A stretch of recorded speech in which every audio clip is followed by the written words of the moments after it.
ఎందుకంటే వాటన్నిటి బదులు ఇప్పుడు రైతులకి 6,000 వస్తున్నాయి, ఇప్పుడు 3,000 4,000 ఇస్తుంది. ఇంకేమి డెవలప్ చేయడానికి లేదు. ఉన్న ఫండింగ్ అంతా కేంద్ర ప్రభుత్వం పెట్టే పథకాలు ఎట్లాంటిది, అక్కడ ప్రతి మహిళకి నెలకు 1,000 రూపాయలు ఇచ్చేది ఈవిడ. అట్లాగే ఈ ఇళ్ళు సంబంధించి రాష్ట్ర ప్రభుత్వం తరఫున 20,000 ఇచ్చేది.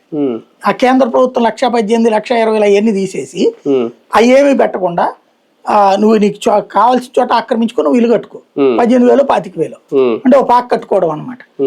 అట్లాగే నీకు ఏడాదికి మెడికల్ కి సంబంధించి మాక్సిమం ఒక 18,000 20,000 అనారోగ్యం పాలైంది.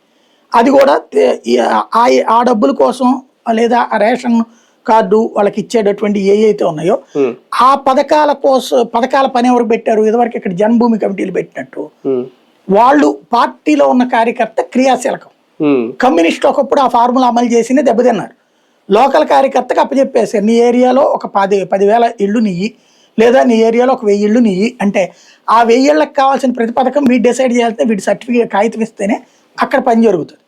వీడు ఇక్కడ డబ్బులు తినడం మిగించేశాడు. వీడికి ఎక్కడి నుంచి వస్తే డబ్బులు, ప్రభుత్వం 3,000 4,000 ఇచ్చేది అప్పుడు కమ్యూనిస్ట్ ప్రభుత్వం. అది చాలదు కాబట్టి వీళ్ళ దగ్గర తినడం మిగించేశారు. అది అరాచకమైంది. తర్వాత ఈవిడ వచ్చాక తృణమూలు వచ్చిన తర్వాత ఈ బయట ఈ లోకల్ వాళ్ళకి ఇచ్చే డబ్బుల దగ్గర లంచాలు తిన్నారు. బంగ్లాదేశ్ వాళ్ళ దగ్గర భారీగా డబ్బులు తీసుకుని మళ్ళీ ఆ పథకాలు ఇచ్చారు.